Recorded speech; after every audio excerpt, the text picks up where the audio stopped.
Like you're in a boss fight right now. Yeah, it was interesting because after my Shiba died, and I've said this a bunch of times, but after my Shiba died, I was looking at other breeds. And I was looking at Rotties and Pit Bulls and even a Belgian Malinois, as sick in the head as I would have been to get a Belgian Malinois. Yeah. So I was looking into the dogs, and then I saw that they had Akitas. And I always heard that Akitas were mad aggressive. So I sat there and I kind of looked at it. I said, all right, whatever. But I said, why does these Akitas look different? Yeah, That's weird. Yeah.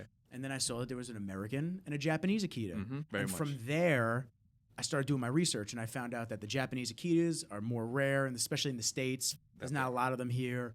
They're less aggressive than the American Akitas, although they still have tendencies because they're a very primitive dog because they're part of the Spitz breed. Yeah.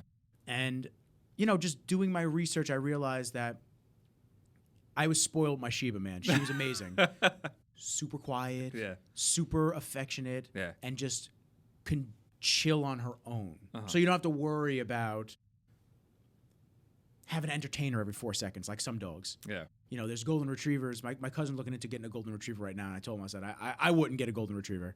I think they're beautiful dogs. I think they're a good family dog. They are. Good family They're dogs. good family dogs because, if you got kids and shit like that, but when it comes down to it, I just think that they're always like, oh, everything's great. Oh, my God. Oh, yeah. And I knew I wanted a dog that could just have a playful side, have a loving side, but also a side that just went, game's over. Who's this fucking dude coming into the house? Yeah. Or who's this approaching us, and type of mentality. So when I started doing research on the Akitas and I started looking up stuff, and exactly what you said when you first got here, they require a strong owner. They do. And see, you did your research beforehand. See, a lot of people don't, and then they get a dog and they say, I want an Akita. They go find a breeder to get the Akita, and now guess what? They realize they can't have the Akita because they don't have the mental fortitude to even upkeep the Akita.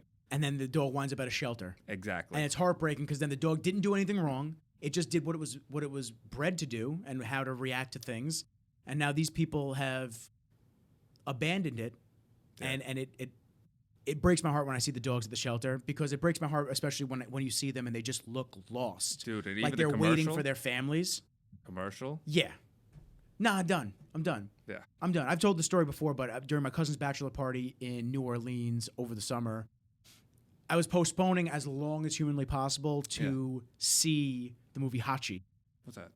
Hachi is the story of a Japanese Akita that was found in Japan. A professor found him at a train station, and basically what happened was his wife didn't really want a dog, but they couldn't find an owner for the dog. They couldn't find any people that would take the dog in. And so what wound up happening was the guy keeps the dog, and every day when the guy goes to the train station to go to work, the dog would break out of the house and wait for him at the station all day. Oh, man.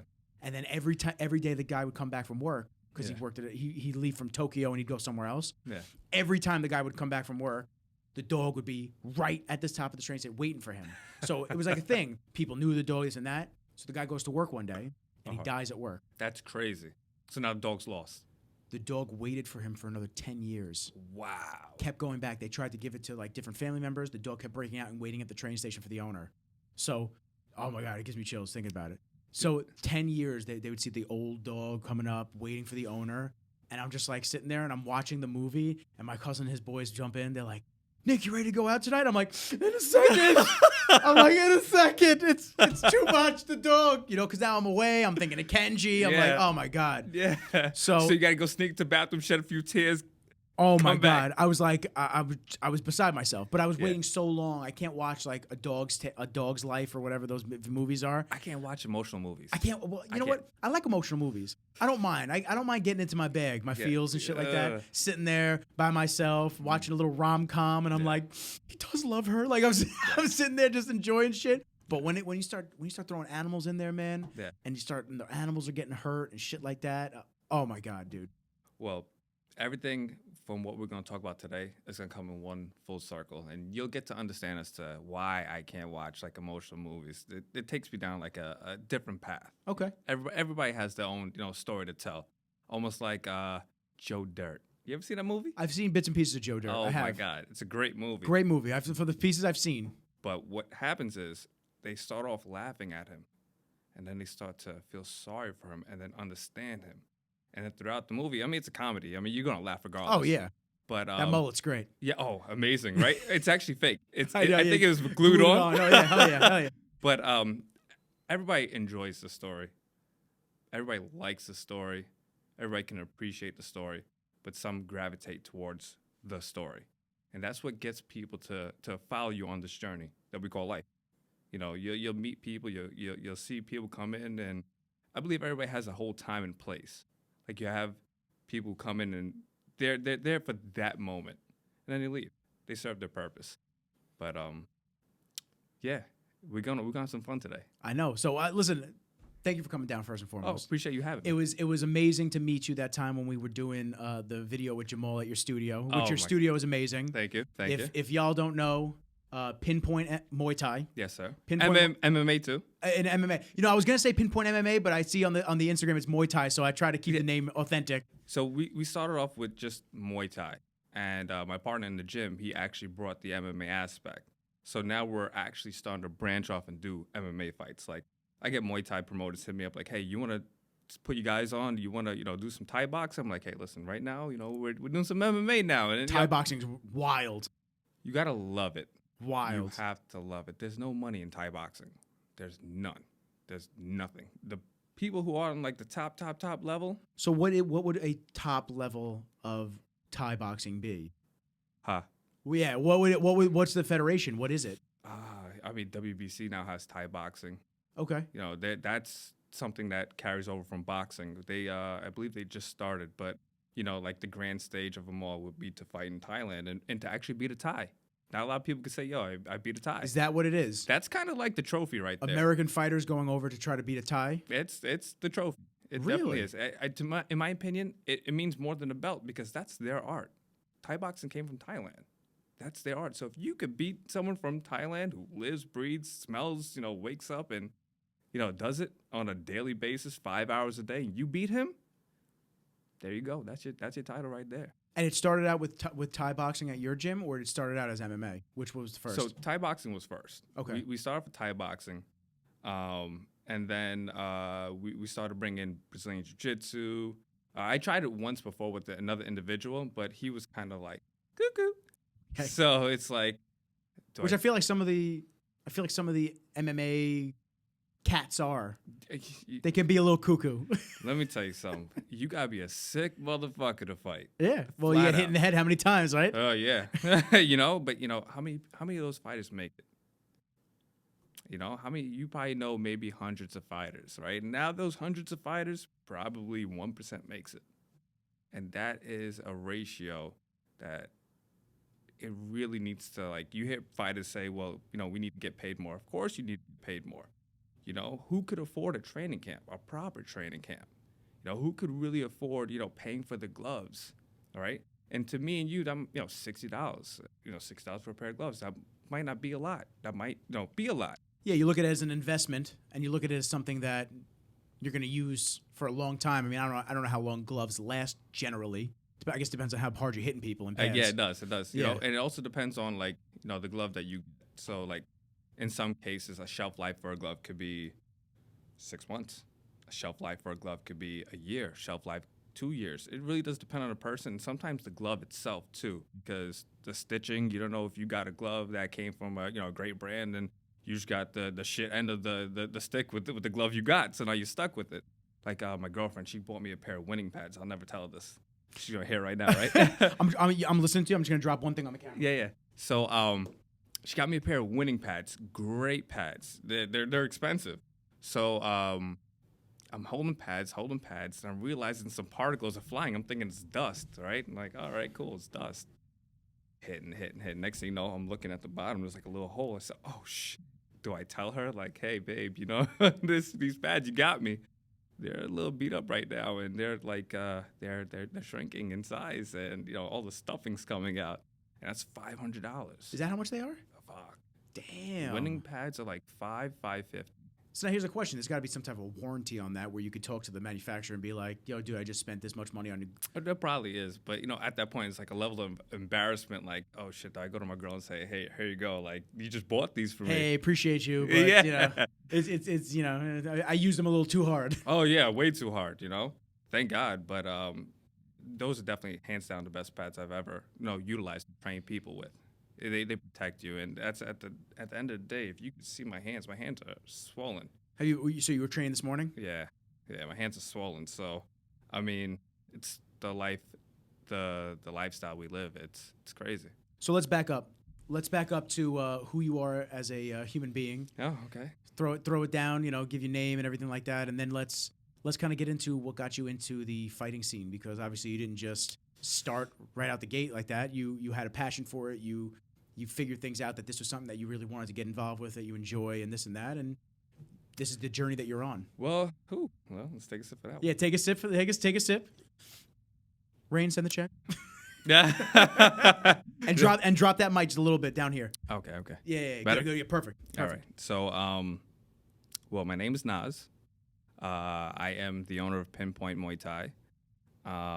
It never started off like that, and to be honest with you, my life has been a little rough. Growing up, you have your mom, you got your dad, nice family, everybody, rough.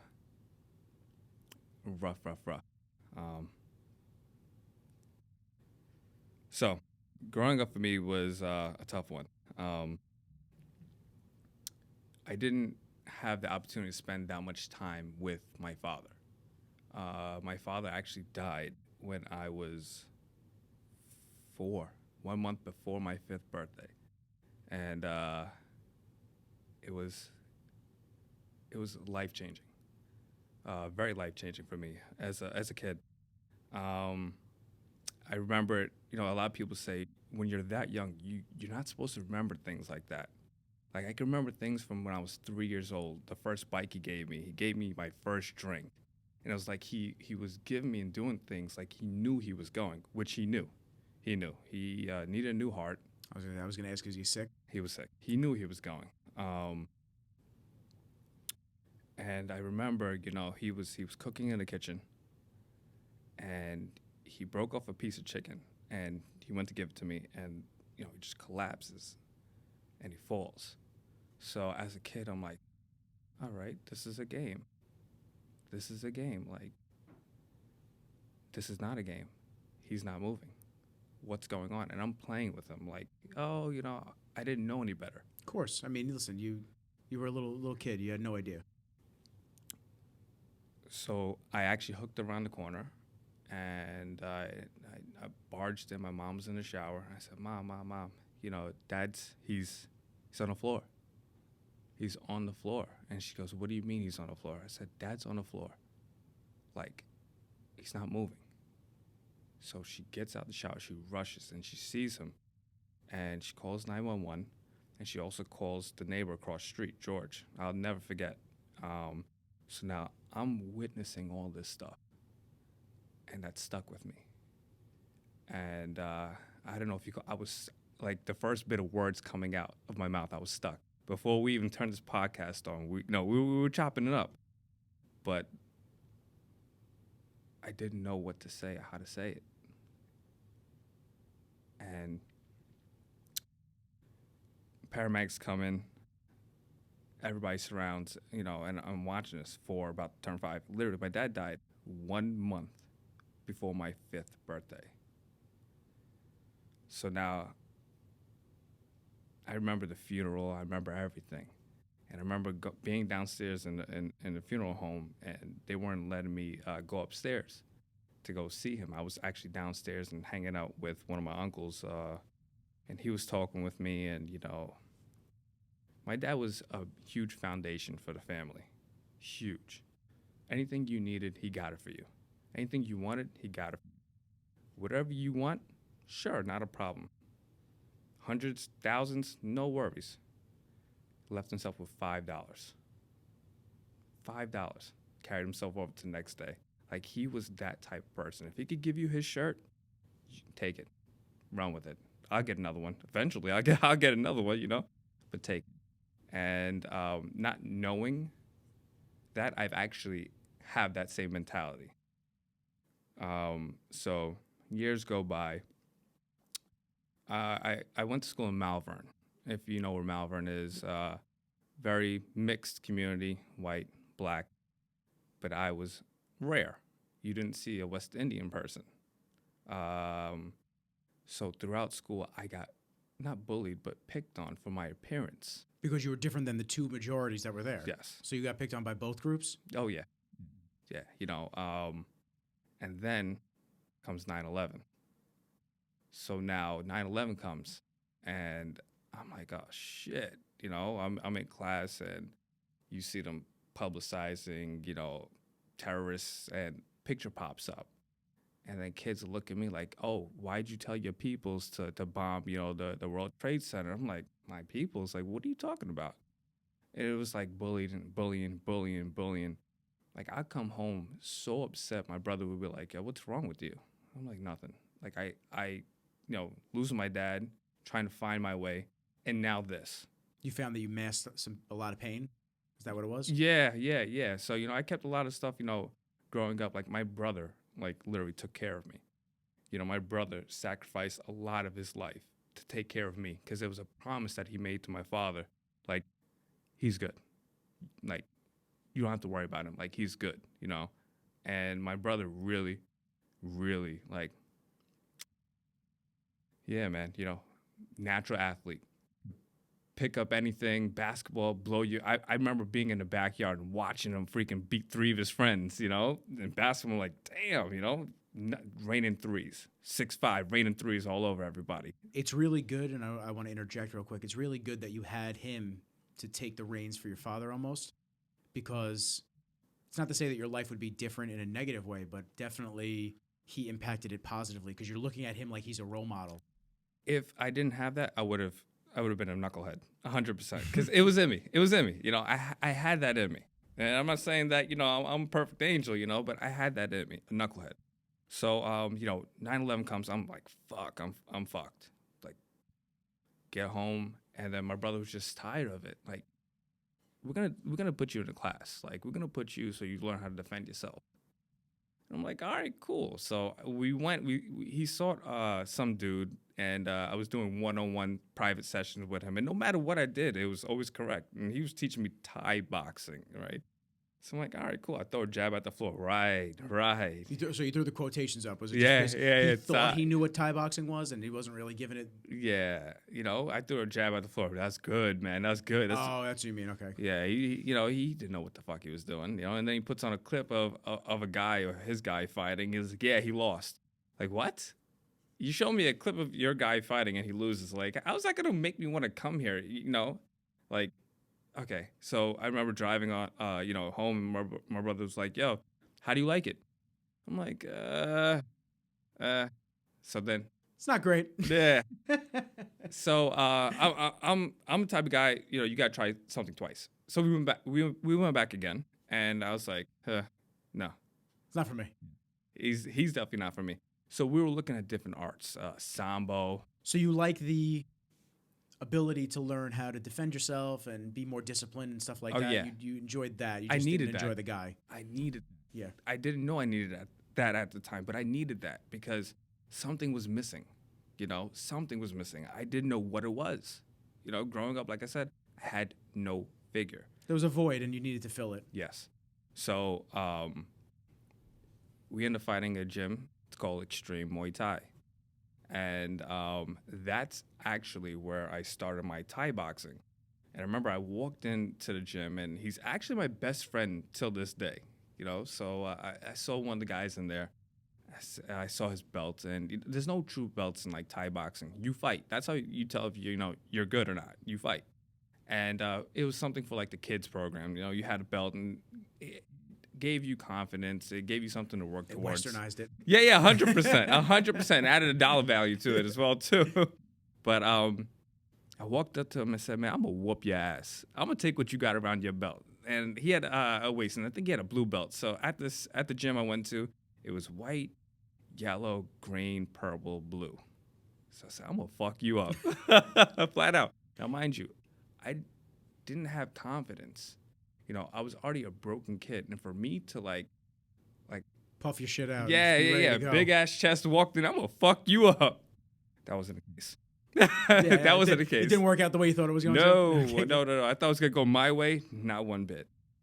Which was probably a good life lesson for you at that point. Yeah. But I remember the message he told me that day. And I doubt he remembers it. But so I take the trial class my very first day of getting there. Now I'm 11-ish. Yeah, 11. So I get into there and automatically, you guys are sparring today. And for those of you who don't know what sparring is, it's you put your equipment on, you beat the shit out of each other. It's pretty much it. You're testing your skill, you know? So I said, all right, cool. So I stepped into the ring and kicked somebody's ass. I said, oh, shit, I could do this. I could fucking do this. Like, I could whoop his ass. All right, cool. Kid was there for like a year and change. So now here comes my best friend. He gets in there. He beats the shit out of me. As Jay would say, he beat the brakes off you. Beat the brakes and then some. He reversed that shit and did it again. So I said, fuck. So at the end, when I got out of there, he goes, remember that what you said to me the other day? He was like, there's no hard feelings. I was just trying to see what you were made of. I said, no, you're trying to see what I was made of. I said, all right, cool. You trying to see what I'm made of? All right. I'm going to come for you. Bet. I'm going to come for you. So that helped temporarily fill that void of aspiring to be something. Because I didn't know what I wanted to be, you know? Kids could say, listen, I want to be a firefighter. I didn't have that aspiration. Kids could say, I want to be a police officer. I didn't want to be that either. I did not know who I was. Was this your main enjoyment that you were getting? Oh, yeah. And before that, what were you doing? Nothing. Nothing. I'm a gamer. I play video games all day. Still play video games? 100%. We got a link. Yeah. You got a link. Yeah, 100%, man. So now I'm training. So that very first sparring session, the owner kind of saw a gem. He said, oh, I'm about to get this kid. So he caught lightning in a bottle. He didn't realize it, but he caught lightning in a bottle. So, my training went, I was there every day, never missed a class. I would be there as soon as school was over, and I would show up right there. And I would wait for my brother to leave work because he worked at the time at JFK Airport. So he would leave work, and he'll come pick me up, take me home. So now, 3 months into it, right? Sparring is going good. Training's going good. I'm staying for every class at this point, 3 months into it as a kid. So I remember I was home, and my brother's always, anything I do, he's always a part of my life. Like, that is like the comfort zone. You know, he'll always be my comfort zone, you know? Hey, what do you think of this? Yeah, go for it. Hey, what do you think of that? Oh, yeah, go for it, right? He'll never doubt me. He'll never steal you wrong either. No. So the owner of the gym calls me 3 months into it. He goes, you want to fight? I'm like, fuck. I covered the mouthpiece. I'm like, I want to fight. Yeah, sure I want to fight. Of course. Hang up. I start to cry, because now, like, what I experience now starts to, like, show up, like all the self-doubt, all the who am I, why am I here starts to come out. And I remember my brother giving me this biggest pep talk. He goes, why are you crying? I'm like, what do you mean why I'm crying? This fucking guy's asking me to fight. He goes, you're a fucking fighter. You don't realize it, do you? Do you know who your grandfather is? It's my grandfather. I only hear about him, but I don't know anything about our family. He goes, your grandfather was an undefeated wrestler in Trinidad. Love that. And, he never lost a fight. And wrestling then was like MMA now. Like, you're legitimately fighting. And he goes, he never lost a fight. I said, wait, time out. So you tell me my lineage comes from someone who beat the shit out of everybody, and now it's in me? All right, cool. Like, where are we going with this? Did Grandpa stay down in Trinidad? My grandfather actually, I didn't have the opportunity to meet him. He actually passed before I Dad's father or mother's father? my dad's father. Okay. Yeah. I don't really know my mom's family too much. Like all I know is my dad's family. Okay. Because most of my mom, if not all my mom's family, is in Trinidad still. So, I'm like, all right, cool. Like, my grandfather was a fighter, so I have to be a fighter too. I guess it's Yeah, it's you feel there. some type of way. It's like, listen, it's like the ancient Japanese and Chinese Yeah, scripture. It's like yeah. you start seeing the lineage. You're like, you know what?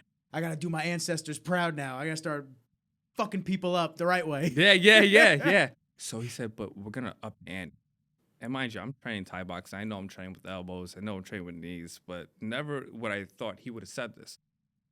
You're gonna fight with no headgear, no shin guards, full rules, elbows and knees to the face. If they can't agree, you're not fighting.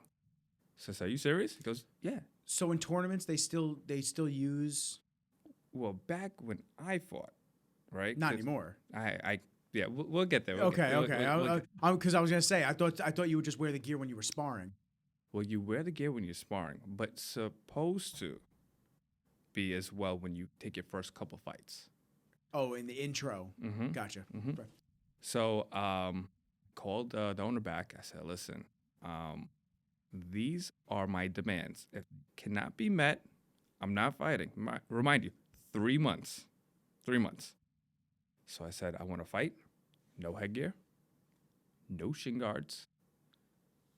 Full rules. Elbows to the face, knees to the face. If this can't be met, don't call me back. So I'm like, yes. Call me back. 3 minutes goes by. Fight's on. Done. Done. Sold. I said, fuck. The nerves start getting to you. Like, Yeah. But, it was very encouraging and very empowering to know who you are. See, a lot of people don't know who they are. And, when you talk to mom, when you talk to dad, they give you that comfort of, this is who you are. This is where you came from. This is your family. This is where you're carrying on that legacy. This is where you're going to take that legacy and build on it. And build on it and build on it. And then your kids become what we have. And now they compound on it.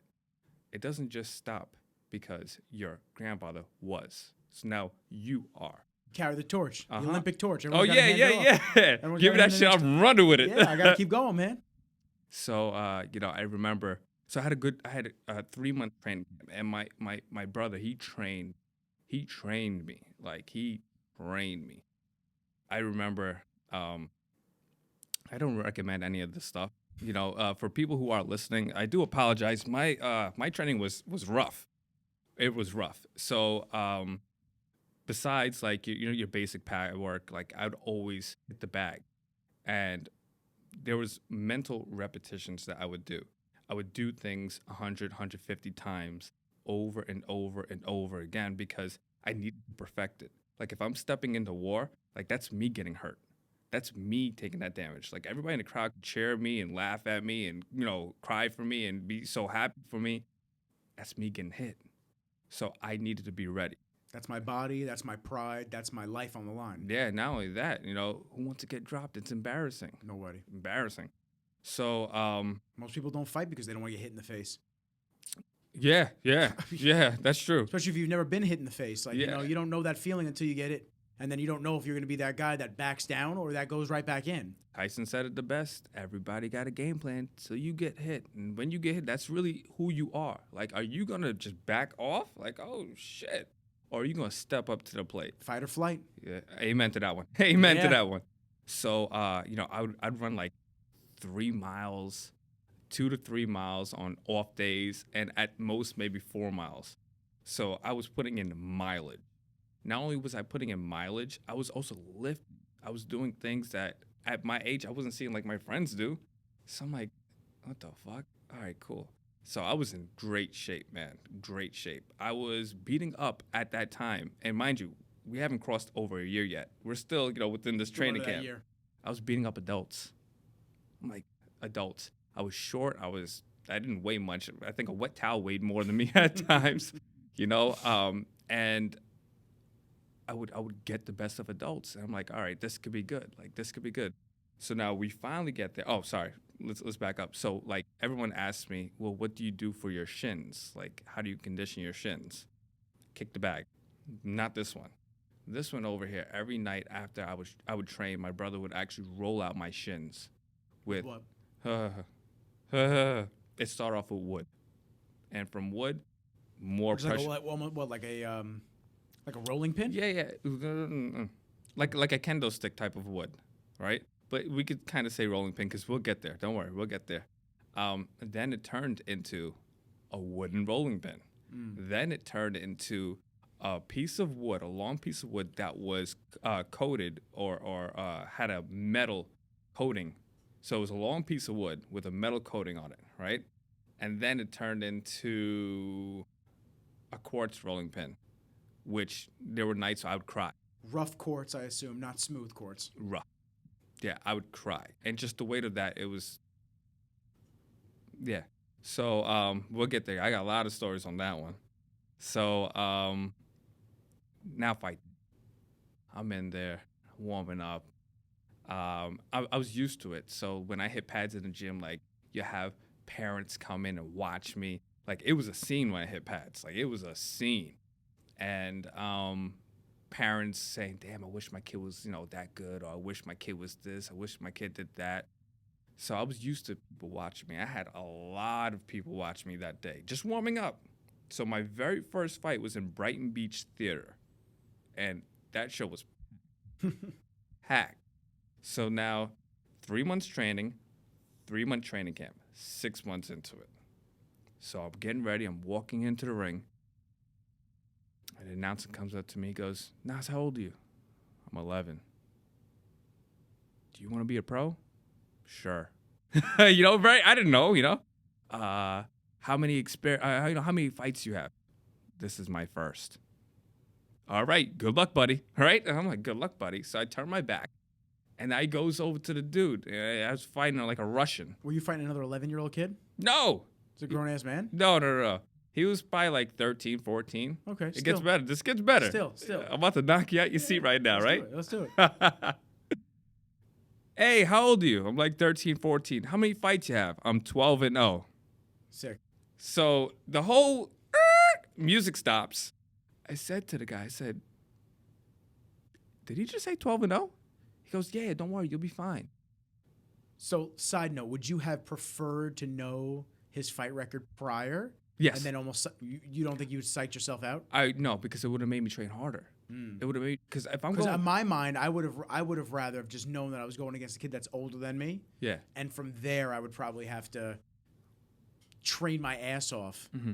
But if I knew that this dude was 13-0, 12-0? 12-0. If I knew this dude was 13-0, yeah. I feel like that would get in my head a little bit. I'd be like, well, fuck, this is my first fight. Oh, well, no, it got in my head right there. Well, that's what I'm saying. So if you knew that months ago, I feel like it would have gotten in your head. Yeah. It would have psyched you out. Yeah. Would have psyched you out. I'm not saying you would have done bad. I'm not saying your training wouldn't have been hard, but it definitely would have gotten under your skin and in your brain. And every time you're hitting a pad, you're like, damn, whether it's negative or positive outcome from that, you're just like, damn, fucking 12-0, like. And that would have made me train harder. Like, the fact of me knowing that would have made me train harder. Like, I got to work twice as hard as you now because you have that experience. It would have pushed me. And, if I would have just relayed that message just, back to, my brother, he'd have been like, oh, it's game time. It's game time. So, you'd be like, oh, quartz rolling pin? Yeah. I'm going to get steel with spikes now. No, let's call Thanos. Let's go use the fucking Infinity Gauntlet on your shins. Beating your fucking shins up. Yeah. So, ding, ding. Fight gets off. I remember he lands like the first shot. I said, oh, you son of a bitch. And it was, from there on out, I was fucking his ass up. Big time. I remember, because I had the upper hand on clinching, but he was Russian. So he had Sambo. What's Sambo? Break that down for me. Sambo is like judo, or it's very much similar to judo for a Russian practitioner. So hip tosses, things like that. I wasn't used to hip tosses. I was straight on clinching. So I was getting the best of him on the clinching aspect. And then he goes monkey flip my ass. I'm like, whoa, bam, hit the fucking ground. Everything's upside down. Yeah. Now, the ring. The ring was like metal. The ropes, when you see a boxing match, you see the give on the ropes. This fucking ring had no give. Is this all Muay Thai? All Thai boxing. All Thai boxing? All Thai boxing. Check this out. I want to see this ring. You will see a ring right now, right? and a ring, the ropes, it gives, right? This particular ring that we fought in had zero give. It was metal with just like, the wrapping, the styrofoam around it. Yeah, if that was metal, that looks uncomfortable. Is it similar to your gyms? No, but that one had give. That has give. I'm saying, but that's the same style. You see how outline? it had that foam around it? Yeah. So think of it not moving at all, stiff, with that foam. That doesn't sound pleasant. No, not one bit. I remember because being smaller and fighting like adults, I would always fight off the ropes. I was smaller, so I learned how to utilize the added leverage I could get off of the rope to add into my shot.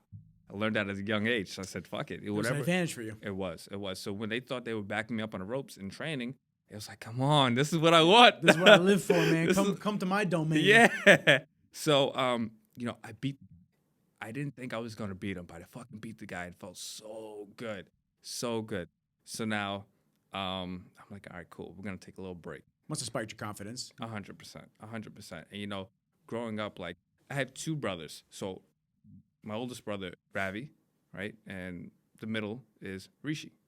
So they were, like, my biggest supporters at the time. Like, go ahead, you got this shit. And, whenever I would go hang out with Rishi, he'll always try to like, yo, this is my brother. Yo, put him in a clinch. I out clinch people and shit like that. And like, they both talk so highly of me.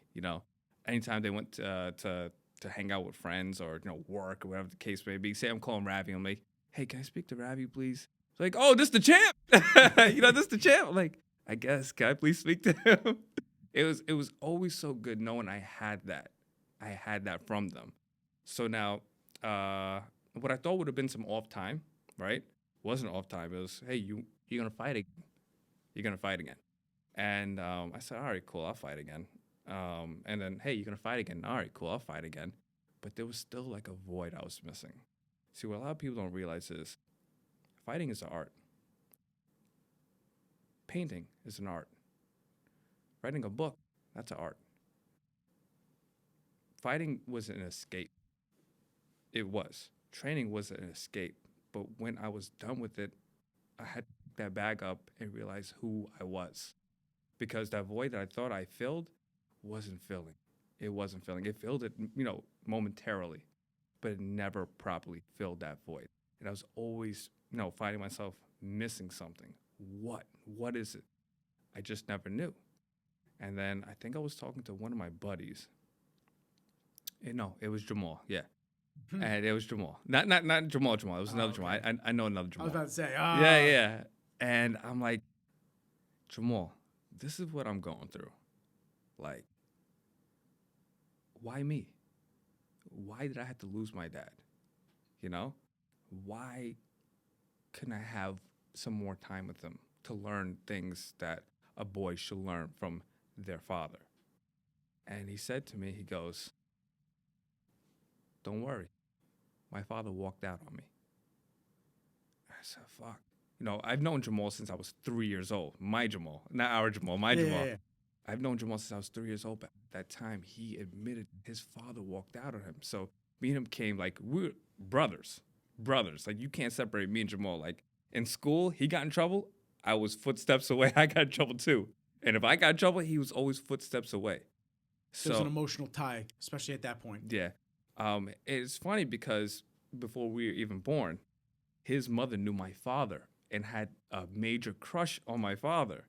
So not knowing that my dad, she knew, but Yeah.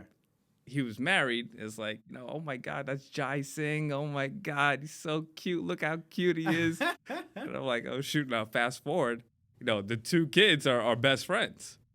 So life works in mysterious ways. It really does. And I remember I had that heart-to-heart with him, and he told me that. I said, shit, I'm not alone. And at that point, it gave me a little more confidence. Bag was still empty, but it wasn't as empty because I knew if I had Jamal, no matter where I was, I had somebody in my support back. circle was getting stronger. Yes. So, still training. And I was training like a madman. Like, there were times where, I didn't want to train. I just wanted to relax. And one day I was leading into one of my fights, and I was sparring with my head coach, Terrence Connor, and I think I might have went 6 rounds with him. Big grown dude's amazing. To me, I don't care who you show. If you ask me who's my favorite fighter, hands down, favorite fighter, my head coach. You can't change my mind.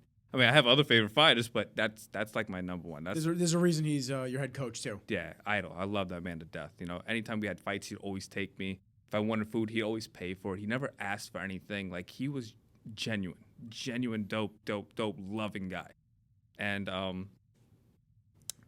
finished sparring 6 rounds with him. Now, sparring at that time, I believe it was from like 12 o'clock to like 2 o'clock, 12 o'clock to 2:30-ish, right? So last time I would be, for that day, 7 in the morning, because I was there all day. So I ate 7 in the morning to be at the gym at 9 o'clock, take class, do all that stuff. And this is at what age? Maybe like 13, 14, still before 15. So it definitely. Was this during the summer that you were training like this? Yeah. Okay. Yeah, I was gonna say, yeah. Did you, with school and everything like that, with the time period. Well, it would be on Saturday. So sparring was always okay. Saturday. Sorry. I didn't know if you were taking classes during the week. That's why. No, but there were. Yeah. There were. We'll get there, because my summers I lived in the gym. I never ever was home. I always lived in the gym. So I remember we went to sparring, and then we went straight from sparring to my cousin's house, which is down the block from my house. Not literally, like, it's probably less than like 3-minute drive, if that. And I get there and they're cooking. I'm like, shit, this smells so good. Fuck, I gotta train. And my brother was so hardcore on train. You have to train, because your opponent's not training. I'm sorry, your opponent's training. So the day you stop training is the day he has that leverage. When you're sleeping, they're training. 100%. And I'm like, oh, fuck. So I'm like, what's that you guys got in the kitchen? I popped my head in, and my brother said, don't even think about it. Like, you have to go train. So, my uncle, because my cousin's house, my uncle's child. So there used to be, I think it's still there to this day, a tree with a fat branch, and they would do pull-ups on it. So that would have been a part of my regimen, to do, pull-ups, because the grip strength is great for clinching. So I'm like, damn, I don't want to run, don't want to do this, don't want to do that. I just want to eat. So I looked at my brother. I was very fussy, very, very, very fussy. I said, come on, man, please, I'm starving. I don't want to train. He said, you don't want to train? I said, no, I don't. He goes, all right, cool. Go kick 6 pears out the tree. You don't want to train that bad? Go kick 6 pears out the tree. Kick 6 pears out the tree. Yeah. So I said, shit, 6 pears out the tree? Not a problem. So I look for the lowest one. Bam. That shit out the tree. So now you're kicking the actual pears? Yeah. Or you're kicking the stump of the tree? No, to shake out. We're getting there. We're getting there. So I see the lowest one, and I kick it out. I see the next lowest one. I kick that shit out too. I'm like, yo, this is easy. Like, all I gotta do is look for the lowest ones. So he goes, hey, what are you doing? I said, I'm kicking 6 pears out the tree. Yeah. This is what you want. I'm going to do what you asked. He goes, no. You misunderstood me. I said, what do you mean I misunderstood you? I want you to kick that fucking tree and shake 6 pears out. What's the bark of a pear tree like? Shit. I don't know. I don't know. But I said, okay. Not knowing, like, my shin would have been kind of like bruised up, but I didn't feel it though. I kicked the shit maybe like 3-5 times, 6 pears dropped. I said, show me my plate right now. It was crazy. I gotta be honest with you, pear tree bark doesn't look fun. No, sir. So I got my plate, I got my food. I was happy. What was the food? So Trinidadians call the way that they stewed it a bunje, right? So it's like stew. So I remember that meal, because that meal was heaven. My aunt cooked, and she's like the best cook in the family. So I had bunje pork and I think white rice. So white rice goes with everything, man. Oh my God, fucking gummed that shit down. I was like, yo, can we go home? I want to take a nap now. Yeah. I call itis. I'm good. Yeah, that's what I was gonna say. You got the itis. My man's like, oh, I'm ready to just pass out. I'm good, man. No trading today. That's it. But when I would run on the track, the high school coach would be, do you see that kid? Because he saw me every fucking time, running. I would run laps around, his guys who are, and I think they were high schoolers. So I would run fucking laps around him, and he always idolized me. He goes, you guys got to train hard like that fucking kid. That fucking kid trains his fucking ass off. I don't know what the fuck he's training for, but he trains his ass off. For something. He's training for something. He's training for life. So no one knew anything. And that was the greatest thing in my back pocket. Now, remember I told you, I went to school with jerks. So I remember I got into one fight. No one knew anything, and I killed him. I killed this dude. I killed him. And from there on, like, everyone kind of watched what they said to me. Watch their mouth. And watch their actions. Mm-hmm. You remember what Jamal said? I mean, from an era of accountability. Yep. Oh, they were held accountable, all right. Yep. Everybody who then crossed me, and I wasn't a bully. See, but what I was able to do was I was able to actually hang out with every crowd. I was able to hang out with the Spanish people.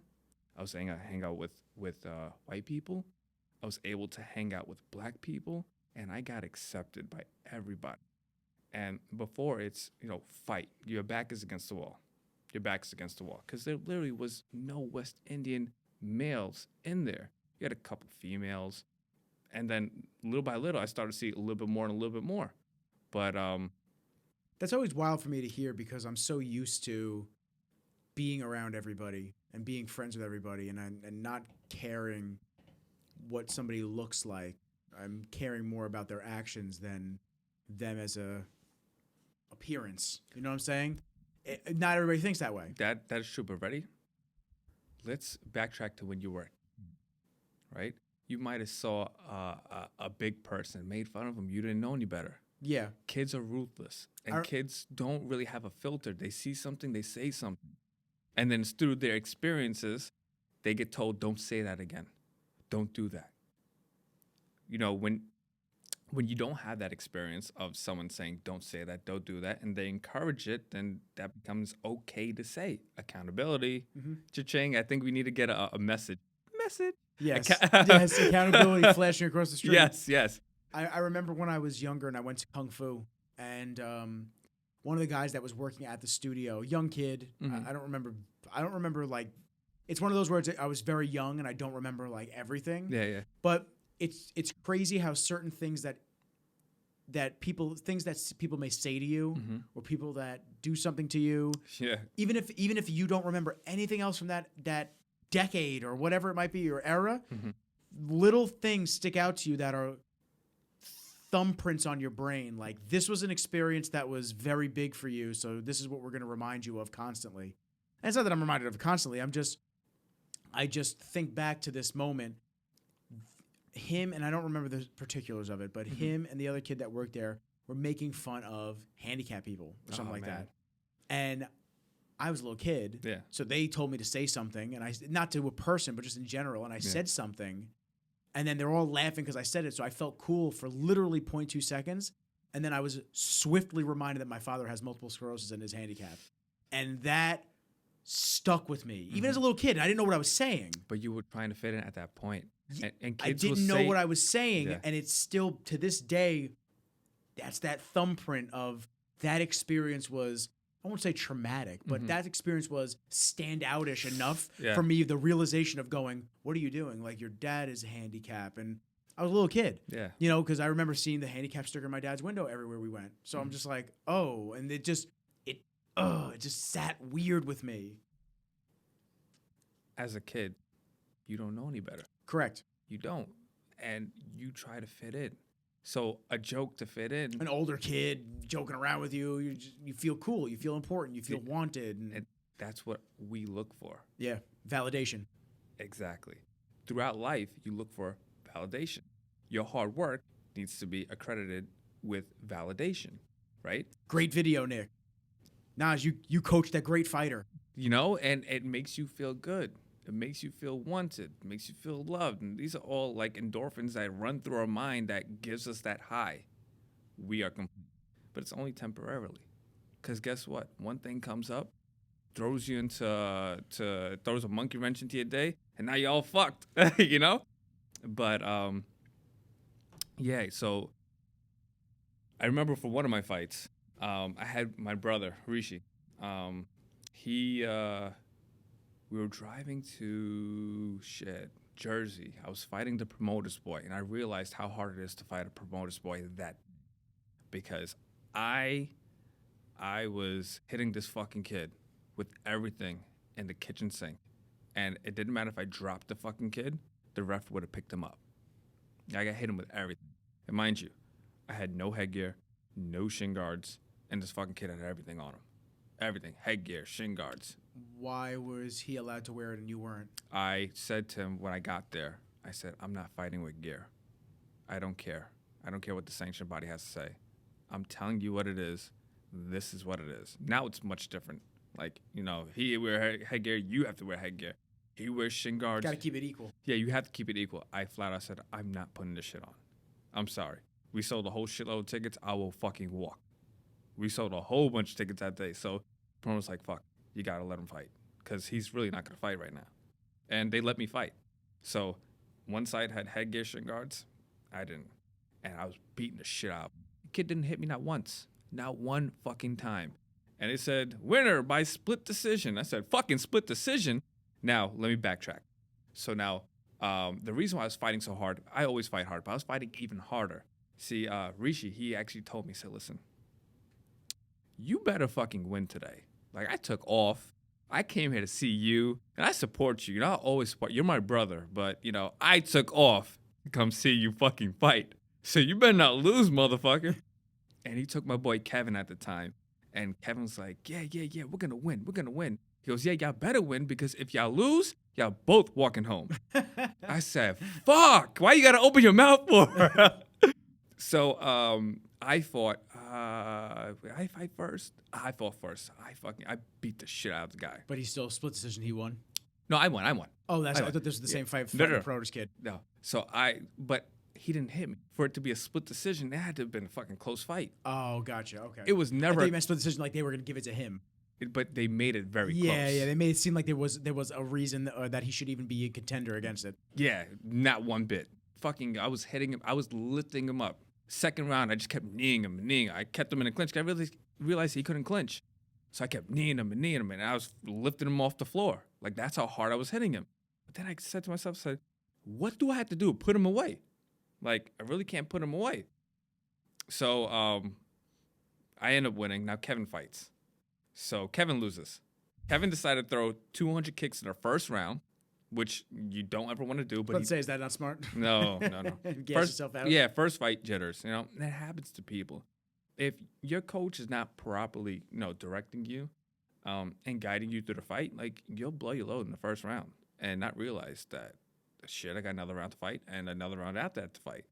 And Kevin did that. Kevin blew his load, and he couldn't fight. He had nothing. So he won the first round, hands down. Lost the second round, lost the third round. So they gave it to the other guy. So now Kevin comes to me, he goes, hey, can you do me a favor? I said, why are you whispering? I don't want to talk too loud. I said, what happened? He said, can you talk to your brother? Because your brother said I'm walking home. So I said, don't worry, you should be good. So I'll put you on the roof like a Christmas tree. Yeah. Be good. So throw you some string. I'll hold you down the back seat. What are you holding back there? Nothing. Don't worry about it. So my brother drops him home. So I fought actually in 2 nationals. One in a weight class I had zero business being in.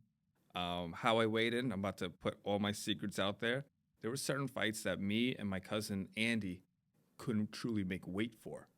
So we would take like cell phones and keys and whatever you had that was heavy and put our, we had jeans on. Like you see like now UFC fighters, like they strip down. Right? You see them in their fucking underwear, their shirt, whatever the case may be, and they'll step onto the scale. That was not us. Like, to get fights, we had to go up in weight classes. Oh, so you'd put extra weight on you. Yeah. So we'll weigh jeans. Jeans, I don't know how much jeans, weigh. Yeah, maybe a pound, a couple ounces. Now, how much do jeans weigh? Now, this is where things get very, very tricky, right?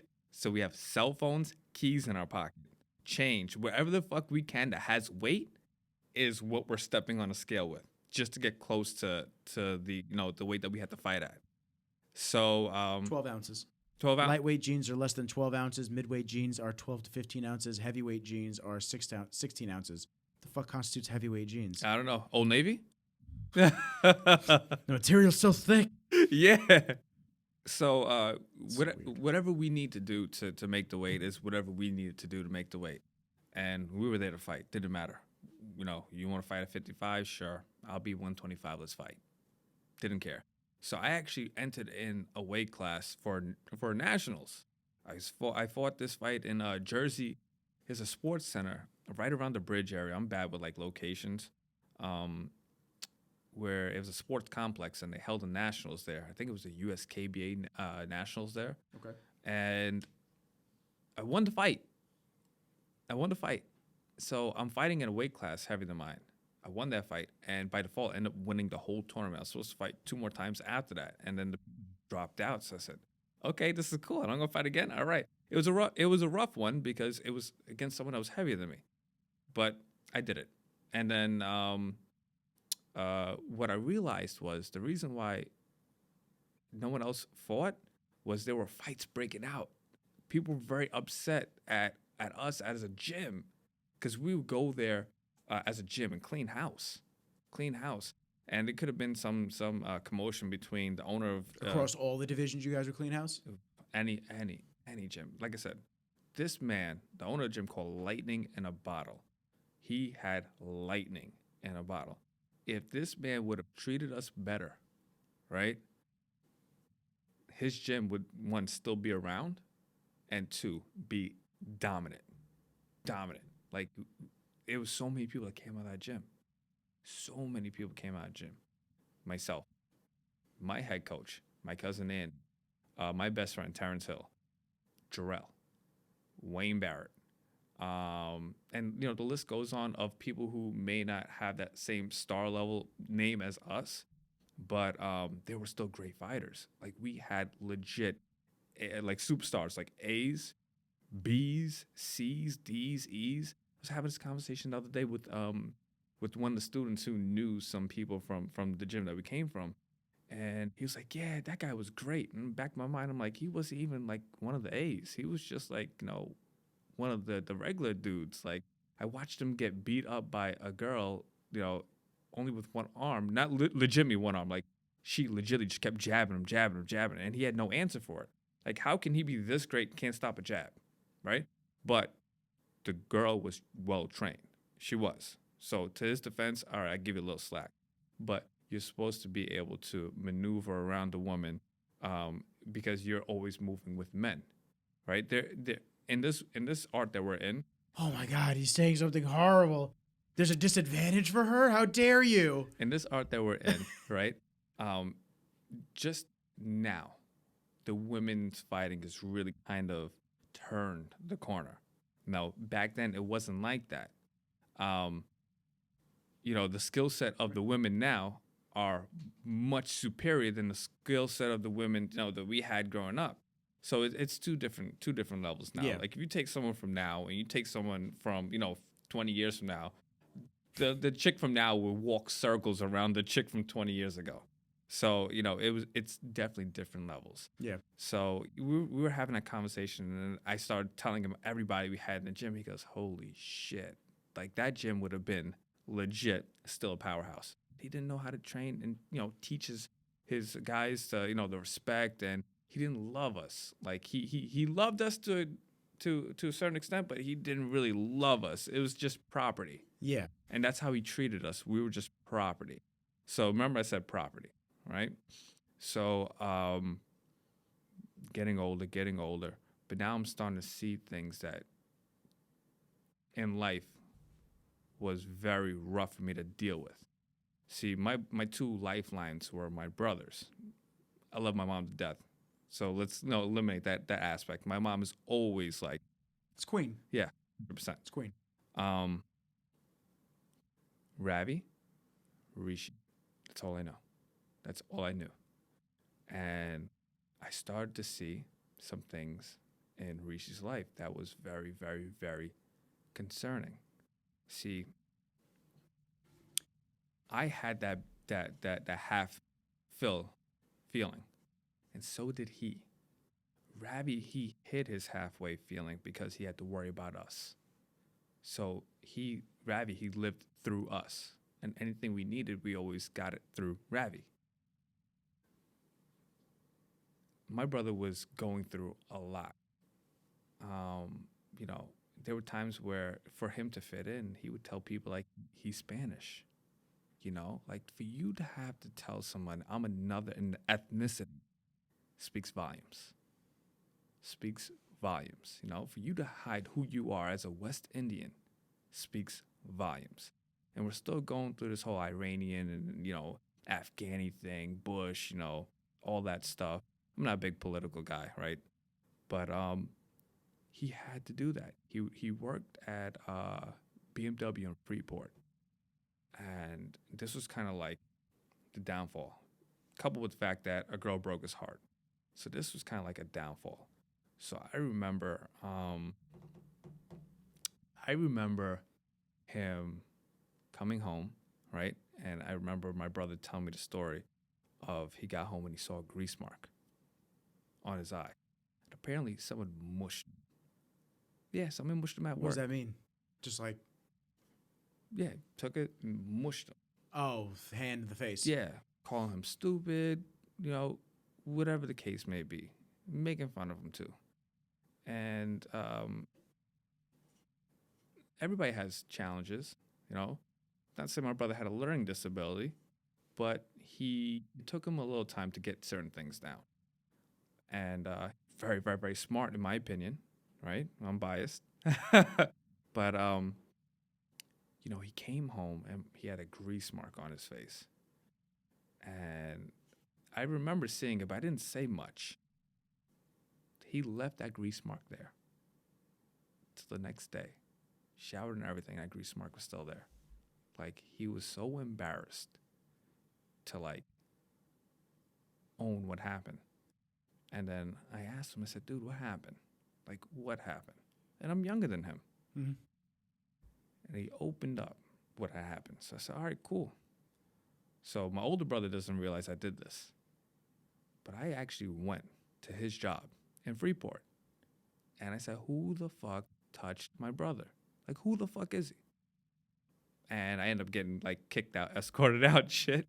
But I was so furious. Like, I was willing to go to juvie, like, on some shit. I was willing to hurt this man because you're not going to hurt my brother. You know, and these are all I know. But I started to see the downfall.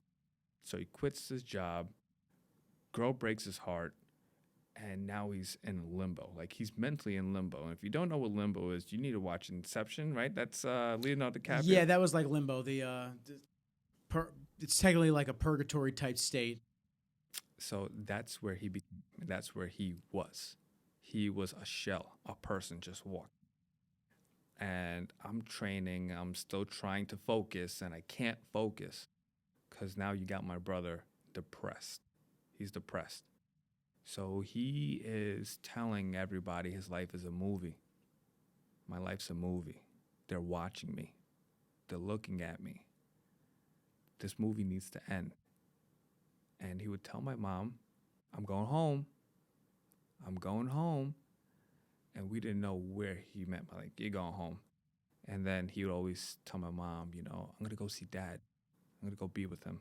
You know, my brother and my dad had a great relationship. You know, both my brothers, you know, my dad had an amazing relationship. My brother, Ravi, told me a story where Rishi had a school trip and he ended up spending the money, something along the lines of that. And it was an expensive trip, right, to a degree.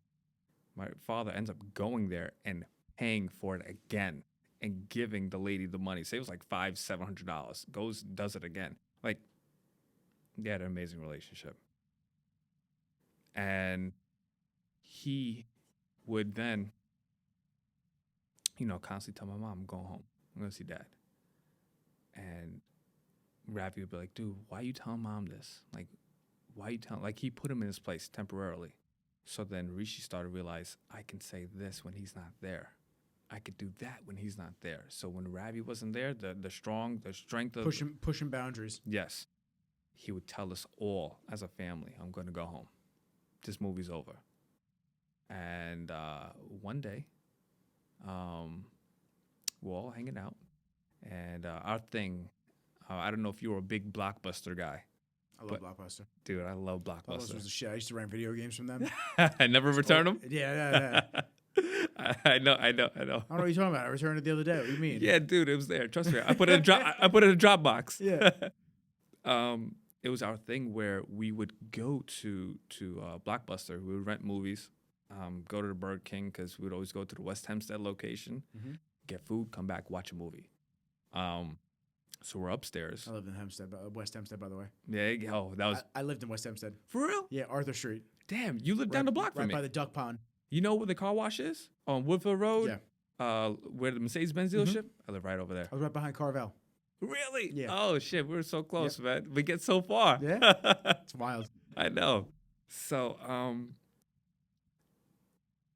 we're going to Blockbuster. We got everything come back, and on the way back, he said, he's basically giving me like a verbal will, and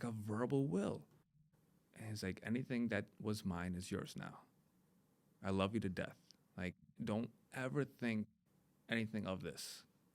Like, the room is yours, the bed is yours. He had a waterbed. That's yours. My car is yours. Everything is yours. Now, a couple days before this, right? One brother had a Mitsubishi Galant and one brother had a BMW. So I always wanted to learn how to drive stick shift. So I remember him teaching me. So I actually was driving the car, right? And I got a flat tire. So Rishi said to Ravi, the older brother, he said, I'm the one that drove the car. And they were cussing each other out because that's his car, that was Ravi's car, He used that to go to work. He needed to go to work, and now he has a fucking flat tire. Like, fuck, like, when were we going to tell him that, there's a flat tire? Shame, shame on me, shame on him. But we should have done that. But they got into really bad arguments, so they're not talking at this point. Haven't said maybe 2 days, 3 days maybe, not talking to each other. So fast forward, right? So now he's giving me this verbal will, like, all my stuff is yours. All right, cool. So we go upstairs, we're watching a movie, and I said, are you hungry? He goes, no. I said, come on, man. Like, you didn't even eat your Burger King, right? I ate most of it for you. Come on, let's eat something, man. He goes, nah, I can't. I said, all right, how about this? If I order Chinese food, could we share it? And he loved chicken and broccoli. So I got chicken and broccoli, white rice. He ate a little bit. I ate a little bit. I said, all right, I'm going to go to sleep now. He goes, okay. So it was like switching up the guards because Ravi wakes up and he's going on his work computer to check emails, whatnot. It was something that he would do, throughout periodically. And I go downstairs. And the way I woke up, I would never wish this on anybody, is to have your mother screaming, crying. And I didn't know what the fuck was going on. My mom bawled. So now I get up. And I'm like, what the fuck happened? And my mom said, your brother's dead. I said, what? Go look, your brother's in the back. So they wouldn't let me outside. I had to go to my aunt's room to see the backyard and see my brother on the floor. Now my brother, Ravi, had to go out there and cut him down because he hung himself in our backyard. And that broke me. Not only did I lose my dad, I lost one lifeline. Fuck, like, I really don't know what to do. Lost. And Ravi picked himself up because he had to and be a figure for me. He never let anybody see him, like, fall. And as much as, he would, like, I'm good. I'm okay. I'm good. Like, it bothered me. So now I'm in a huge depression. Huge. I'm like, I want to give up fighting. I want to give up training. I don't want to do anything. And It was actually Jarrell. Jarrell actually, picked me out of my mental state. See, me and Jarrell has always had each other's back to back. For those that don't know, Jarrell, Big Baby Miller. Yes, that's my cousin. Like he picked me up, and I would tell him things, and he understood. Like he understood. So I got back into the swing of it little by little, but it was still very, very emotional because I felt if I was gonna get in the ring. You ever had the thought of killing somebody? Yeah. Okay. I did off of pure anger. Never did it. Off of pure anger, yes. Because people led this to happen. See, kids can get away with it because they don't know any better. But as an adult, you should know that how your words now is affecting an adult differently. Some people could say, I'll brush this shit off, but some people can't. And you don't know if someone's having a bad day. Before we even started this, I said, hey, man, I went to Target. So I went to Target, and I realized that the guy that was, at the cash register, he was having a bad day. I was having a basic conversation. I said, you know what? At the end of it, I said, I hope your day turns around. The man smiled. He said, you're the first and only person who's ever said that to me. Thank you. So, you just don't know what people are going through. And my brother and myself, we had that baggage of our father not being there. So, Drell picked me up big time. Picked me up big time. It's a hard thing for anybody to go through. Yeah. And sharing experiences, me and Jarrell, he's another person, when you saw Jarrell, you saw me. You saw me, you saw Jarrell. So I remember I fought a bunch of times in between this time span, right? And I remember going into nationals, and this is actually the first time I've actually fought post my brother. So I kicked everybody out the locker room, and I bawled. I cried. It was emotional for me. And I didn't know. I cried on so many aspects of, I didn't know if I was really going to kill somebody in the ring. I didn't know what was going to happen. I cried and cried and cried. And they're like, you're up right now. I said, I'm not coming out right now. You guys got to give me a sec. And then I picked myself up and I said, it's game time. Like, you got to fucking do this. Now. Damn, your poor opponent. Well, I'm going to pause right there because leading into training, I hurt myself. Okay. And I had a slight tear in my shoulder. I was forced to fight. I was given two options. You fight or you get the fuck out the gym. That was it. Well, getting the fuck out of the gym was never an option. So I'm fighting. I'm hurt. I'm going to fucking fight. Yeah. So now, pause, play. So now I walked to the ring and I said, I'm going to beat the shit out of you, kid. I'm going to fucking beat the shit out of you. And you remember my story about Kevin gassing out? Yeah. I laid it all on the line the first round. I said, I'm taking this guy out the first round. I don't care. You're leaving. You got to go. If your name is Joe, you got to go. But his name wasn't Joe. So I was like, fuck, I guess you're here to stay. Yeah, I guess it is what it is. So I couldn't get him out the first round. I ended up getting him out the third round. But I further hurt myself because in the second round of me trying to get him out the first round, I was very limited. So I was only just throwing one arm, kicks. And in the third round, I just got, mental muscle, just fucking pulled together. And I took him out. So by default, once again, my fight leads other people to seeing me, and they just don't continue in the bracket. So I end up winning the nationals again by default. Hey, 2-time national by default because I fought my first fight. And no one rose up the bracket. Yeah, after that. So who was supposed to fight me didn't show up, and who was supposed to fight me after that didn't show up again. So I said, "Fuck, all right, I'll take it. I'll take that." Love that. Shit. So I was in a sling, and I'm in the crowd, and I remember Phil Nurse. Phil Nurse is actually one of the best Thai boxing practitioners around here, and he goes, "Singh." He used to call me by my last name all the time. "Singh, you're wasting your time." Wasting my time? What do you mean I'm wasting my time? He goes, "That man can't take you nowhere. Not my head coach, just the owner of the gym can't take me anywhere." I said, "What do you mean?" He said, "You're wasting your time. That man can't do nothing for you. Come to me. Come. Like, come to the gym. Like, be one of us." So I said, "All right, I'll think about it." Right? I'll think about it. Because I was still kind of double dutching, especially off of that one phrase he said to me, like, fight or get the fuck out.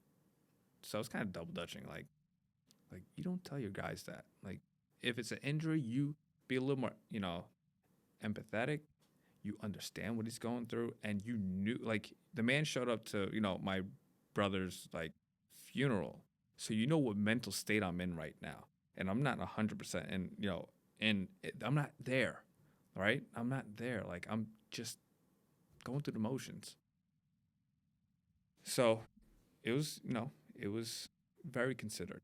And I remember getting home and doing my therapy, and I wasn't able to help teach class the way I was able to teach class, and I wasn't able to do the things I was able to do. And I started to realize not feeling wanted. Jarrell, if you gave me two choices, right? Whatever the case may be, and Jarrell, right? Let's say you say, yo, you want to go to get something to eat? You want to go hang out with Jarrell? I'm choosing Jarrell. There's nothing you can do to convince me. I'm choosing Jarrell. What if I told you that I was going out to eat and Jarrell was going to be there? I'll be there with you. So I was hanging out with Jarrell, and at the time he was put in a dilemma too. See, his dilemma was he was fighting in the Golden Gloves.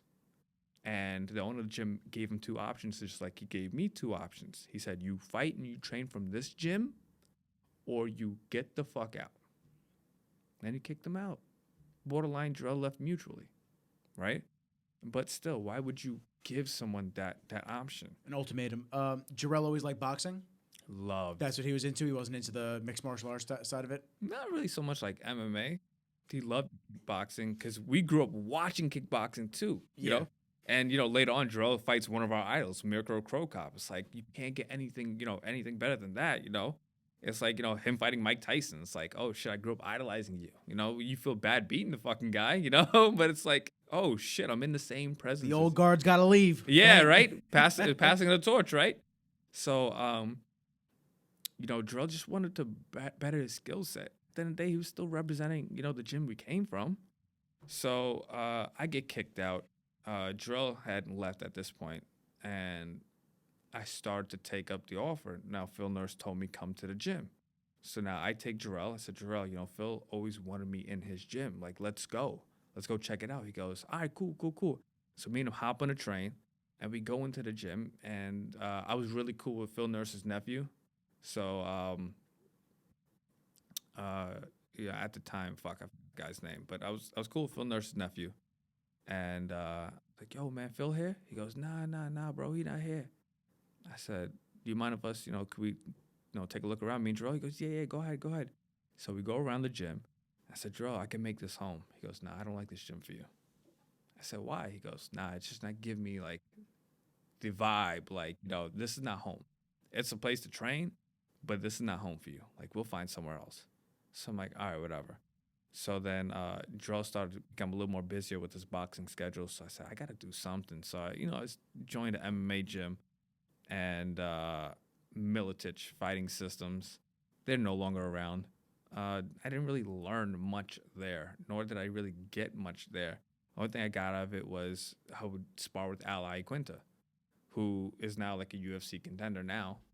Pretty cool. Yeah, dope. Al's a sweetheart. Cool guy, man. Real cool guy. Funny guy. He got a lot of jokes, but real cool guy. And Militich ends up turning into New York top team. Top team I know. American top team. Yeah, they American became. Top team I know. But at that point, it's like, this isn't home either. This isn't home. So my cousin, Andy, was kind of like, on his way out at the gym that he was at, because everybody was getting kicked out and everybody was leaving. Mm-hmm. So I said, all right, cool. Like, we could make this happen. And before you know it, like, I get into a car accident. And like, my career is over. What'd you break or what hurt? Oh shit. I get into a car accident and I had, probably still have, 13 herniated discs. How many discs are even in your body? I probably have a third herniated. I'm gonna sound like a moron. I don't know. I'm gonna find out though. Yeah. So not only that, I mean, it's each spinal column. So how many spinal discs are in? Discs in the spinal cord. 23. 23. Yeah, so almost all of them. Oh shit. I was fucked. Yeah. Yeah, just a little bit, man. All caps. But apparently I hit my head. And I didn't necessarily black out. But when I did step out the car, it was a little bit foggy.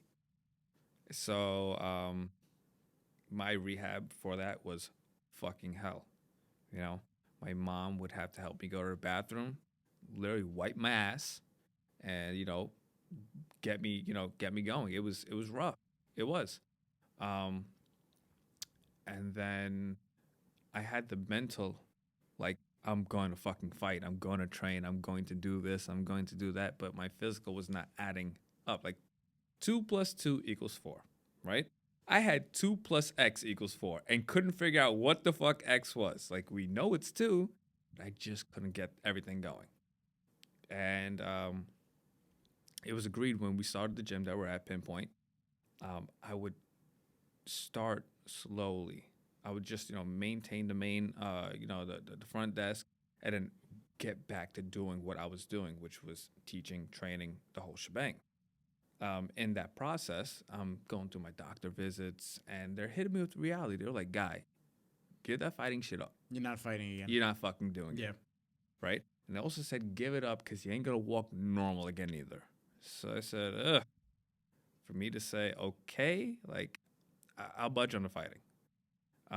But to be able to walk normally, act normally, live normally, you can't. Yeah. So I had a rough going physical therapy. My grandmaster, Bill Pierce, he is a licensed massage therapist, so he was helping me as well too. As much as humanly possible. Oh my fucking God. Yeah. God bless that man. God bless that man. You want to talk about... So if I ever had to pick 5 people to have my back in a fight, I only need him. I only need Bill. I mean, Jarrell is obviously going to be one of those 5, 100%. What about Jamal? Jamal, 100%. Jamal's going to be like, what up, baby? Who want to fucking fight? Like, who wants this shit? But, he's the type of fucking person that he was a breacher. So if you know what a breacher is, he was a narcotics cop. Oh, yeah, he was the first one in the room. Oh, fuck, yeah. Yeah, gangster shit. Dude, I remember, obviously I'm skipping a lot of shit, but I remember I fucking had a seminar with kids, bro. Kids. At your gym? At my gym. Kids, some adults, but fucking kids. And my grandmaster's teaching a fucking seminar. Because, yeah, guys, when I was when I was a cop, blah, blah, blah, kick the fucking door down. And I'm like, oh, shit, this is not going good. This is not going good. He goes, yeah, and I fucking pull that trigger, and all you see is fucking a head splatter, and in the background, a silhouette of a Christmas tree. I'm like, what the fuck is going on? Oh, my God, you're blowing my mind right now. This is fucking crazy. Dude, I was like, wow, this is crazy. But I'm like, yeah, go on. You tell me your fucking story. But I'm like, fuck, it's kids. You can't tell them that shit. Yeah, you can't tell that shit. But, he was kind of telling, his story. But that's all I fucking needed was him, Bill. No one else. Let me ask you, going into owning a gym. Yeah. Was that a big transition for you? Because it's not easy being a business owner. No, it's not. And getting the logistical side of it, because now you're just not able to just fight, and you're not just trying to beat the pads like that. You have to factor in rent, and you have to factor in getting members in and teaching. And so it became when I was manning the desk, because I can't step on the mats as of yet. So I learned how to talk to people.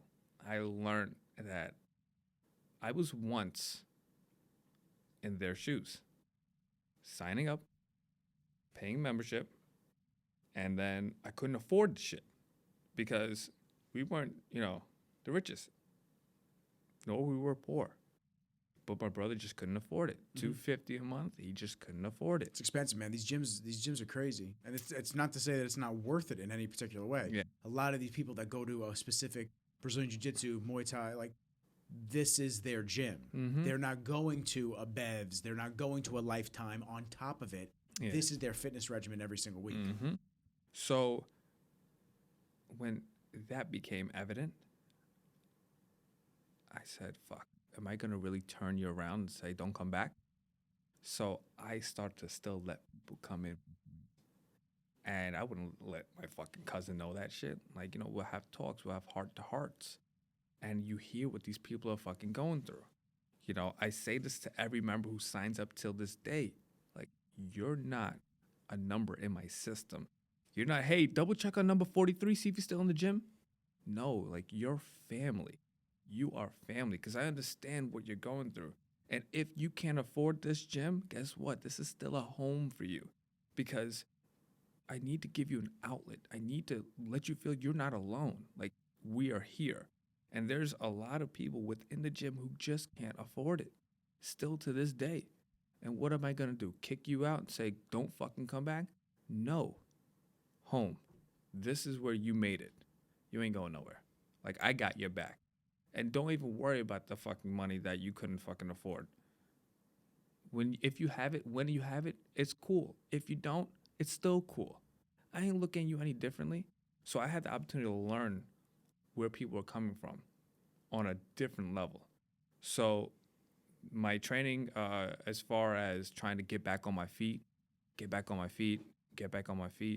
and then one day I sat behind the desk, and I was kind of bored. So I'm sitting behind the desk, and I turned. And I'm watching class. And I'm like, that's wrong. You don't do that. Like, you don't do that step. You would turn, you would shift them on a 90, and there goes your shot right there. So I got up, and I walked over to the guy. His name's Tyrone. Yeah, Tyrone, me and him remember the story. And we talk about it still to this day. And I said, Tyrone, don't do that. Step off here, shoot, step on a 90, right? Cut an angle, and your cross is right there. And then he shows Andy, like, oh, this is what he was saying. You're telling me to do this. He goes, no, don't do that. That's wrong. I'm like, that's fucking wrong. What do you mean? That's right. No, that's wrong. So then I said, show me. I told Andy Flower, show me it's wrong. Like, show me right now. Show me. He goes, no, I don't have to prove myself to you. You're just a fucking secretary. Damn, that's aggressive. Yeah. I said, a fucking secretary? Goes, yeah, why don't you go sit behind the fucking desk and just be a secretary? Yo, Tyrone, what do you call someone that sits behind the desk? A secretary? That's what you are. Go be one. So this is somebody that worked at the gym at the time? No, this is my partner. This is my cousin. Oh, that's your cousin? Yeah, it's one of my cousins, yeah. Huh. Yeah. Yeah. So I said, oh, I'm a secretary. I've gotten into tussles with my cousins for way less than that. I said, oh, shit, I'm a fucking secretary today? Okay, cool. And that was game time. My adrenaline boiled. I said, you know what? It's time to fucking, get my shit together. So I started to take my therapy more serious, started doing everything more serious, and I forced myself to step on the mats and teach. And the shit that I would fucking teach, he would try to downplay it like, whatever. And then the next week he teaches the same exact fucking lesson. Word for word, step for step, stride for stride, same lesson. And it was correct because he did it. Did you fight your cousin? All the fucking time. Okay. Did I fight with him? Did you beat him up? Like, who whooped who? Oh, no. Andy can't beat my ass. He knows that shit till this day. If he was having fucking lace-up gloves, he can't fucking whoop my ass. Yeah. That's all that matters. No, but there's a huge size difference between me and him. I'm 6'2". He was like 5'5". Huge size difference. So it's like, You know, Damn, that hurt. you know, it's huge size difference. And he can fight though. Yeah. Don't get me wrong. He can fight. You know, like I said, he was one of the 7 that was destined for great things. You know, we were all destined to eventually fight on TV. And out of the 7, I think I am the only one who has not fought on TV. Really? Yeah. Yeah, I'm the only one because my career got cut short. Is that ever going to change? Or are you done? I wanted to fight again. But the realism behind it, I don't want to take that shot. I don't want to. Smart. I grew up with no father. I never had a complete family system of mother and father. I want to be able to remember and have conversations and not say, what's your name again? I don't want to have that to be a factor because I actually suffer from post-concussion syndrome. As do probably most fighters. Oh, yeah, but they neglect it. Yeah. They neglect it. And same thing with football players. NFL players. Yeah, they neglect it and neglect it and neglect it. Like sometimes you can catch me slurring my words, but you really have to pay attention to it. Like, what the fuck did he say? I get that a lot. Like, oh, what did he say? What did you just say? And I'll repeat it slower, but I try to speak fast so I can hide it because I don't like. Good so far for an hour and a half. Thank you. And to truly like focus hard on something, like I forget stuff, you know, as you know most people do. There are times where I'm sitting there, I'm like, man, I'm starting to slip mentally. I'm starting to slip, but it's really not that I'm forgetting things. It's just I have so many things going on at one time. Mm-hmm. It's very hard to remember. Like this person wanted this on their project. This person wanted this on this project. I'm talking to this girl. Like you gotta text her. There's just so much shit. And then mom, and then taking care of the dog, and this and that. So like my brain just kind of goes. Yeah. Just like spreads all the way the fuck out. Yeah. I completely understand you on that one. Now try thinking like that, right? With a concussion. With symptoms. Post the concussion. Symptoms. So yeah, you gotta worry about client, but what the fuck did I have to do for him again? And yeah, you gotta do this for that one. What the fuck? And then you start to confuse this person for that person. I didn't want to. I saw the lane. So my brother was trying to itch, you know, like, yo, come on, go fight again. Like, go fight again.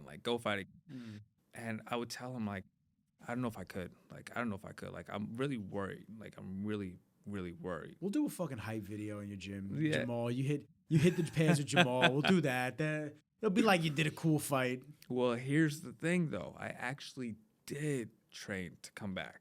And I got in some crazy sick shape. But there's a difference between training to come back and training to... like actually fight, you know what I'm saying? Like not that. I was going to fight, but that's what I'm saying. Not that you thought that you weren't going to at some point, because you obviously thought you were going to fight. But there's a difference between just training like you were fighting, yes, and then just dropping out, which is the safer method to begin with, yes. But you have that mindset and that physicality that you were about to. Like if I want to spar, I can. Should I spar? No. If I want to spar and drill, I can. Do I want to? No. And I recommend a lot of people listening to your body. Like you need to listen because once this goes, that's it. Yeah. That's it. There's nothing that they could do.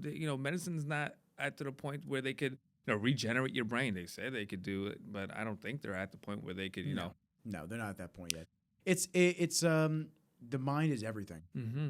The mind is everything, and once you start to slip into either feeling bad for yourself or do that anymore, I can't do this. Yeah. The body follows, like you're saying. 100%, And I was training with Omar. You know Omar. Oski Eats. Yeah. That's my boy. Yeah, man. Omar's going to come back on podcast. I love Omar. I love Omar. Omar's a boatloads of fun, man. I call him Lean Ski. Lean Ski now that he's all fucking chiseled up. Well, he was never like that. Yeah, I know. He was heavy. He came on the podcast. He came on Voice and Rizzles like 2 years ago. Yeah, he was a big boy.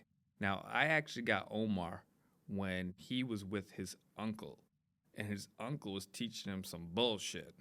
Some bullshit. I told Omar I wouldn't embarrass him too much. But some bullshit. We'll do an episode with everybody here one day. Oh my God, that'll be straight jokes. Do an episode with everybody. Straight fucking jokes. But I had to train with him because we were missing a lot of key pieces. So as I was training with Omar, I said, fuck, I could do this again. Like I said, I could do this again. Omar's a really, really, really good fighter. But when it came down to performing in front of the lights, it gets to some people. So I think I put him on too big of a show and not build him up the right way. So I kind of take some responsibility for him. You know, I had him fight on Madison Square Garden twice, and, you know, it was the lights. The lights got to him, you know, physically, mentally. It gets to me too. Yeah, mentally ready to go. Fucking guy busts his ass, man. That fucking kid could work. Like, I see work ethic in a lot of people. That fucking kid he had it. But this wasn't there. And it's okay, you know. Very proud of him for what he's done and where he is right now. So that would never, like, my mind, you know, those two experiences that he had. He fell short, but, you know, he could get back on a horse and get it going again. I keep trying to pull him back in. He's good. Yeah, he's good people. Yeah. We'll get a session with everybody. I've been boxing with Jamal. Really? Yeah, I've been boxing with Jamal. Okay. That's been an adventure. Yeah. It's been an adventure. I like boxing with Jamal. He's a good coach. He's good with keeping me on my toes and teaching me the fundamentals and the basics of what I need to do. And, you know, my issue is I gotta get my stamina up. Yeah, that's everybody's. Dude, it's tough, man. It's tough. He's got me throwing like 50 to 100 punches in like one just like move, and then we're going to jabs, and then we're going to crosses, and then jab crosses, and then burnouts at the end. Yeah, so yeah. It's tough. And then I always wind up hitting the pads with him the day after I did chest. It always he has me do walkout, bear crawl, push-ups to warm up. I'm like, dude, oh my God. Yeah. But it's a good time. I like fighting. I like the sport of it and the art of it. I like training in it. I don't like fighting. Like, I don't like to fight. That's what reeled me back in, because while I'm training with Omar, it's doing this to me. Yeah, it makes you feel a certain way, and it gets the hooks in. Oh yeah, and fuck, you know, my brother wanted me to get back into it. Is this the world saying, come on, come? You know, I'm seeing the Dave Chappelle, Rick James, you know, doing this to me. I'm like, I guess it's time. So how do you feel now? Generally, so now I'm comfortable with my decision. To not fight. Yeah, I'm comfortable with it.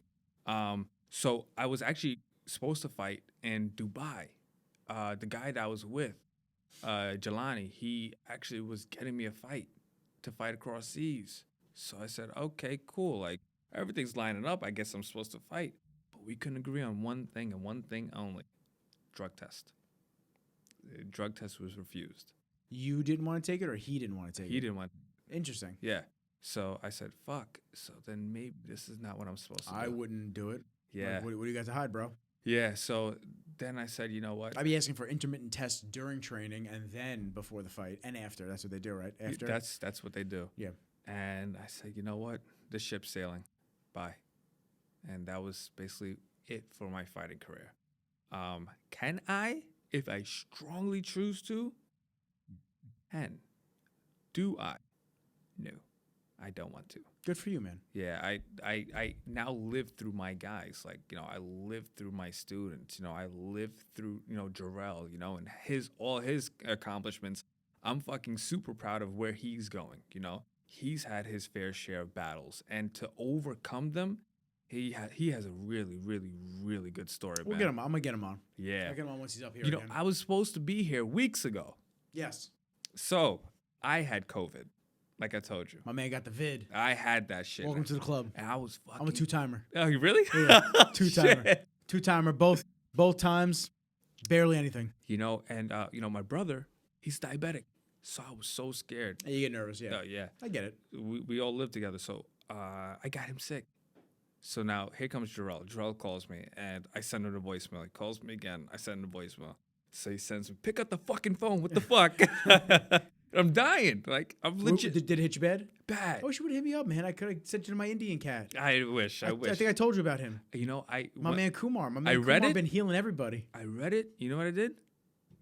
You get knocked out. Yeah, that's what happens. And then you just don't want to check your phone again, or you're on and off, and you're trying to keep your mind occupied. No, I get it. Yeah, my man Kumar helping everybody out. He's been giving holistic approaches to everything. That's the biggest thing when you deal with COVID and something like this. You have to pre-treatment. You have to get it out of your system as quickly as possible before it festers. And once it festers, that's your issues.